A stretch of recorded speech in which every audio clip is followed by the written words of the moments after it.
and welcome to State Scoop's Priorities Podcast. I'm Colin Wood, State Scoop's Editor-in-Chief.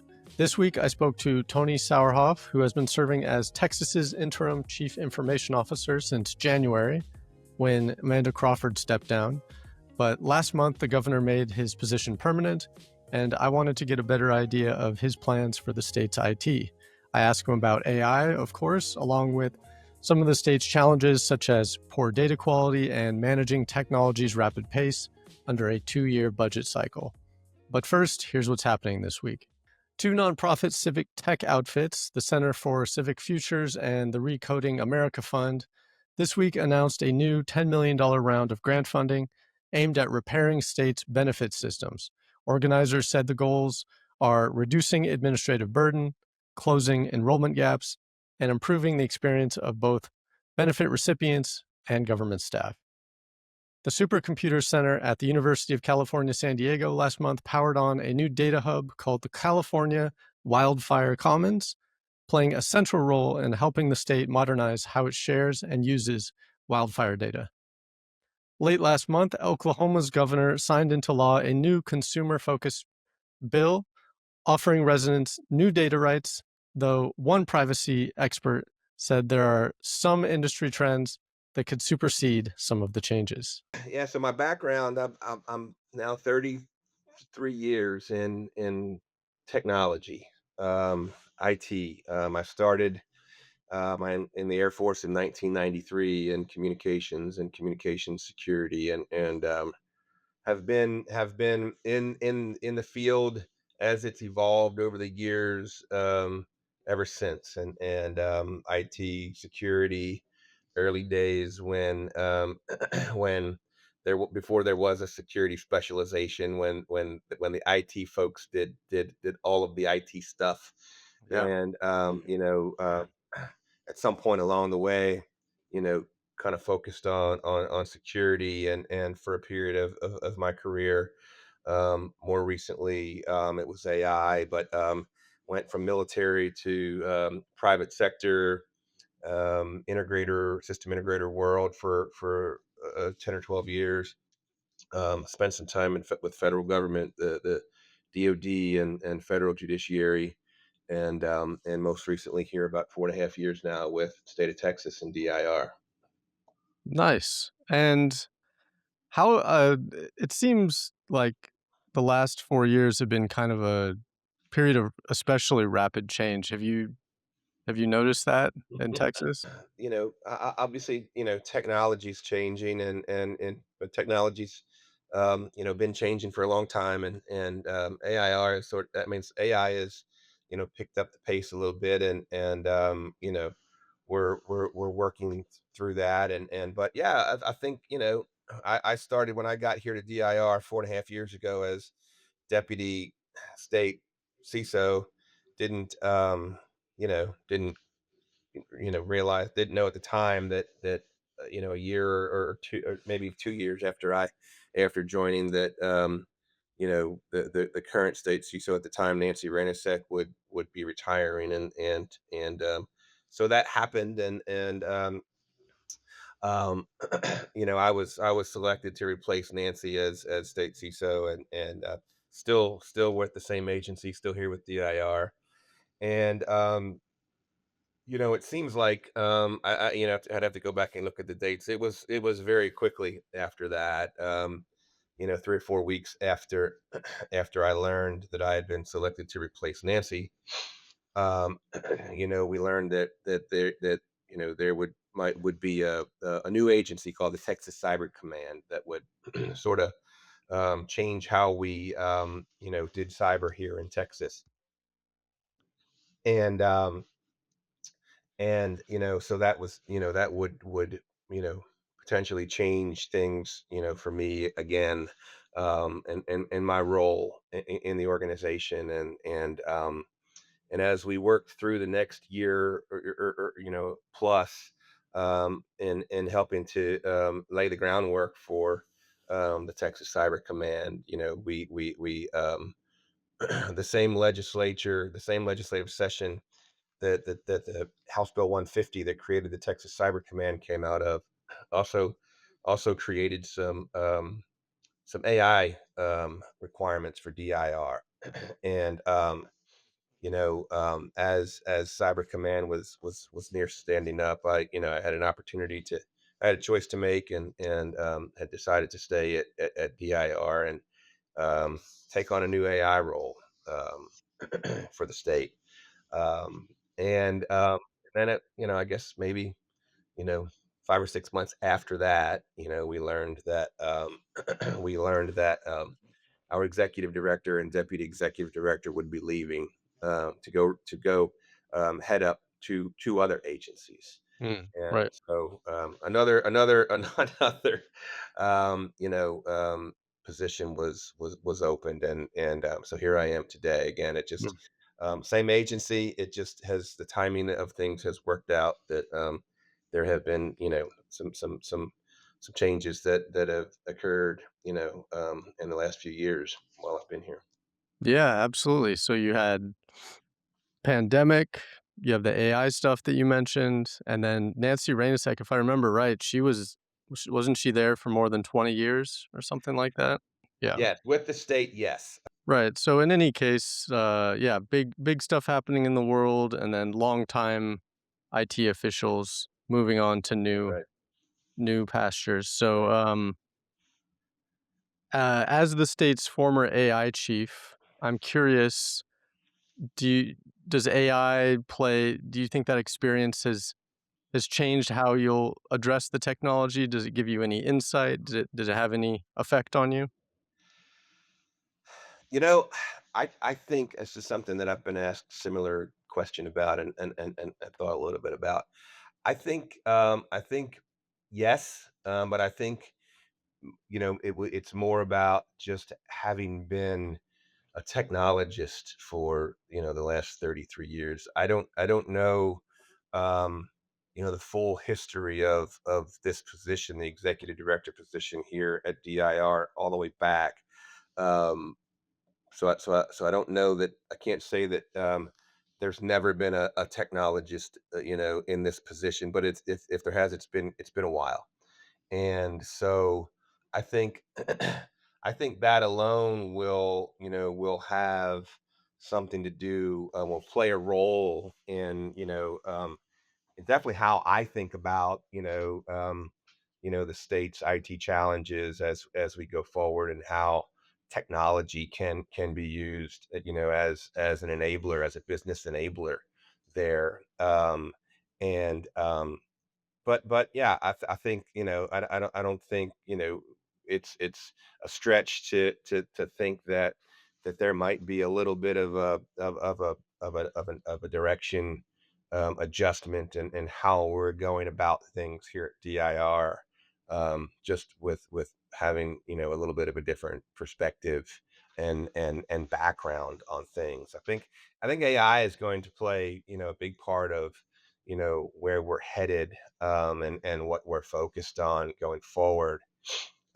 Just as a new technology that really there are a lot of expectations there right now in the in the area of AI, and what it maybe will be able to do for for government entities, local government entities, state government entities, and how it can help us better serve those that we are here to serve.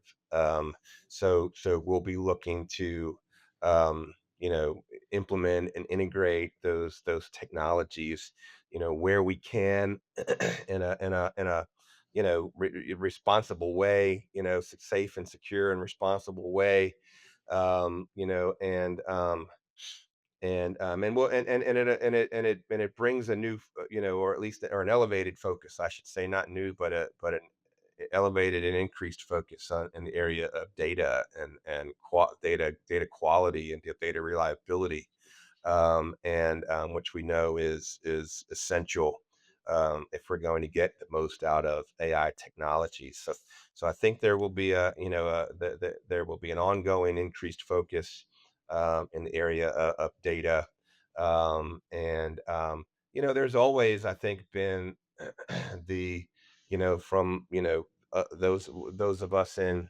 IT, departments of an organization or the IT, organization for state government, you know, it's, modernization and business enablement through, digital transformation, is always a focus. I think, the term digital transformation is something that is at least, it seems like it's a little bit of a newer term, but it's really what we've been doing in IT for, the extent of my career, and kind of, looking for ways to use technology to improve, how what we do in the business side of things, and we'll keep doing that here at DIR for the state.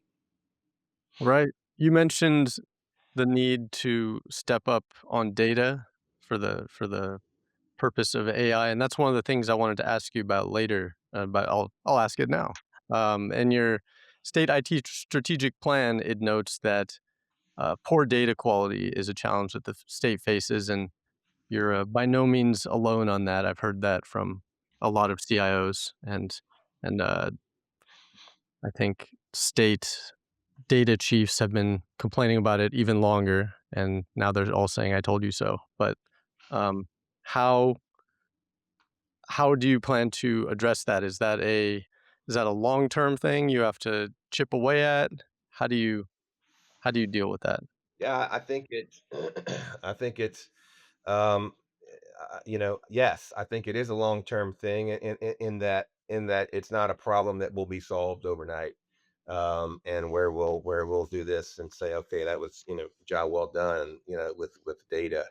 Um, but we will also chip away at it, right? And we'll chip away at it in a way that, that tackles it, chunks, for given use cases, for given AI use cases that we need, right? So we don't have to solve, the data problem overnight. But we need to solve the data problem, or the problem with the data that we need for a specific use case, sooner rather than later. So we'll be working as a state. um, we just actually earlier today, had our quarterly data management advisory committee, or what we call DMAC meeting, where um, all of the data management officers from, all the Texas state agencies, get together and coordinate, their efforts in their individual agencies as we work to improve, data quality. We are we're active in NASCIO, and the National Association of State CIOs, and one of their communities of practice is the five that they focus on are the chief that those of the chief data officer from the states, and our state chief data officer Neil Cook is, one of the leads in that group for NASCIO, and because we are out front in that area. I think in as far as states go, we've got a long way to go. But I do think we're out in front, and Neil, is does a lot to influence the programming there. um, for all of the other states that participate in NASIO as well. So yeah, we've got a lot of work to do with data. I do think we are, on a good path there, and I think there's a lot we can do there with data. Um, I mentioned the groups that the group that we had with the DMAC, and some guidance. We regularly put out guidance. My hope, in now being in this role, is, one of the things that I think, I talked about some ways that, my background in IT, might influence a little bit in how we do things at DIR. First, I'll say, at DIR, we do what we're, statutorily, authorized and directed to do, and we try to stay, do a good job of staying, within those guardrails. But within that, and to the extent that we can show a need, for more, I do think there are some opportunities for us, um, to um, really do more from a shared services standpoint.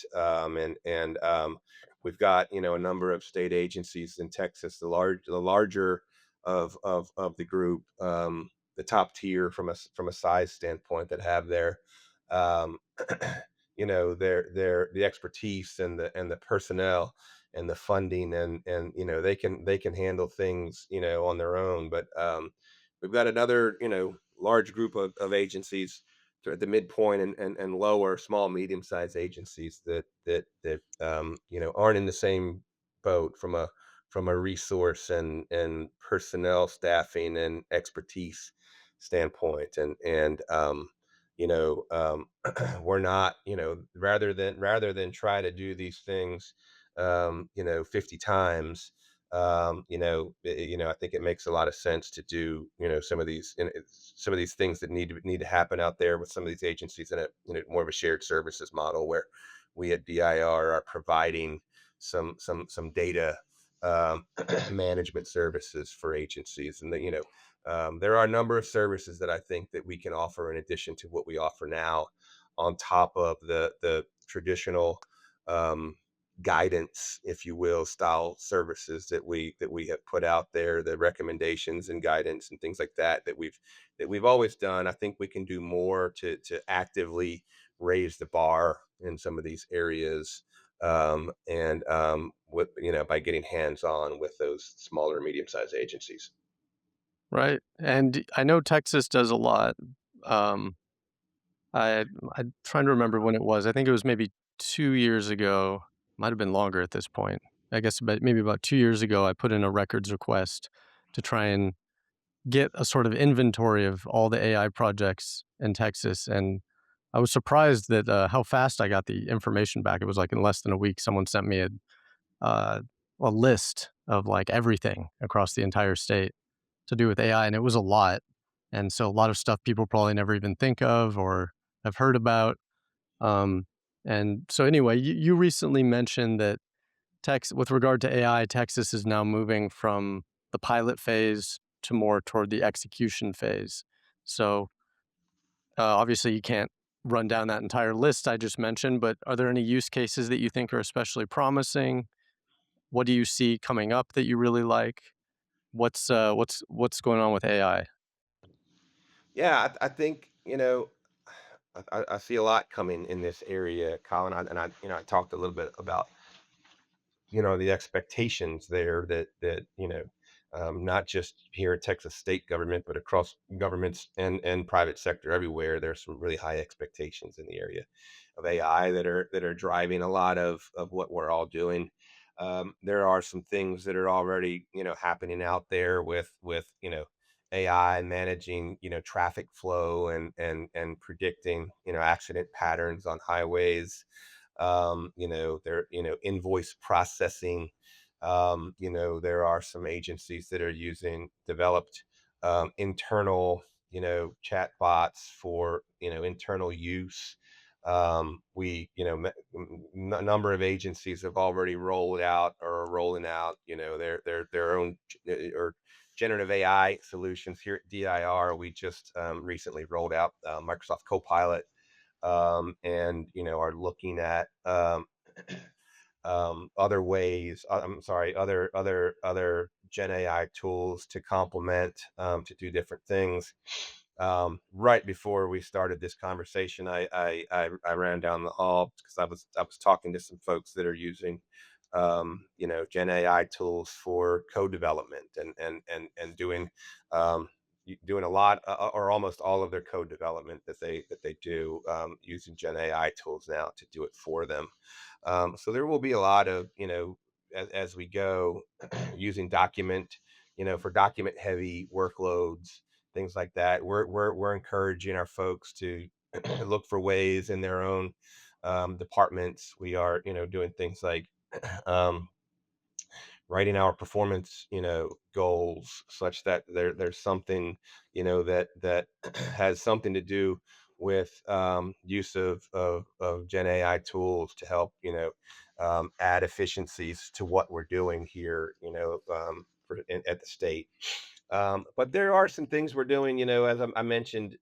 some out of our most recent legislative session, House Bill 2818 created an AI division here at DIR that is up and running, and the focus of this AI division is really something that I talked a little bit about data and some other ways that we will be that I think that we can hands-on help other agencies out there, especially small and medium-sized agencies. But House Bill 2818 created a division here at DIR that will do that specifically in the area of AI, and we've got a lot of agencies out there that aren't going to have their own AI teams that for the foreseeable future, and so we'll have a central AI team that will help out those smaller and medium-sized agencies identifying use cases and implementing AI, tools and technologies.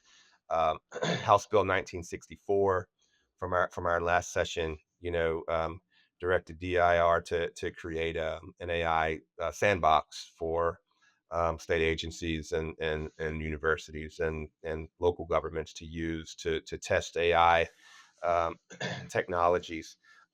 We're actually running our pilot project through that sandbox environment and process right now, and we'll be launching that and opening that up to other government entities here in Texas in the very near future. And we're doing a lot of other things. We've got an innovation lab where vendors can showcase some AI tools. Doing AI, we have an AI user group, and we're doing a couple times a year. We're doing AI days where we've got a day of focused AI education, where and those things sell out in our CTO that runs those, John Hoffman, says they sell out like Taylor Swift concerts, and that about two hours after the registration opens up for our AI days, registration is full, and folks are tracking when those things are opening up and registering right away so they can get in. So we've got a lot going on all at one time right now, here at the state, and in efforts to get down that path, get down that road as quickly as we can in the area of AI, and get to using more and more AI tools and technologies to do things better and more efficiently. Hmm. What happens at an AI day? We do some training. We have some speakers come in, and so usually at an AI day, we'll have the first half of the day will be some general sessions on some on some use cases. We've gotten to where now I think our next AI day is AI day 7, I believe, and we now have what the AI day 1 was a lot about what is AI, and if and how we might use this in state government, and now with our last couple of AI days, we have folks from state agencies that are coming and sharing how they're using AI technologies in their state agencies. So we've come a long way there.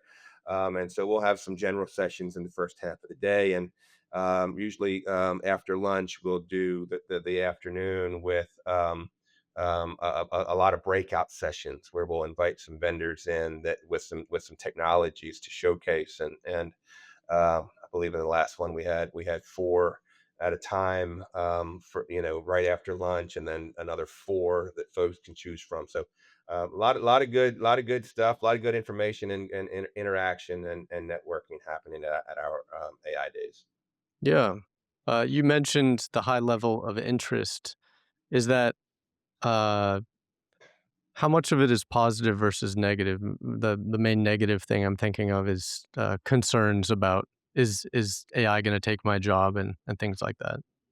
Yeah, we don't get to a lot of that. That's something that is I hear maybe like in conversations like this most often, Hmm. honestly. Hmm. I think folks understand that in our environment anyway, and being in our environment, folks understand that we have a lot of work to do. We have more work to do than we have folks to do it already.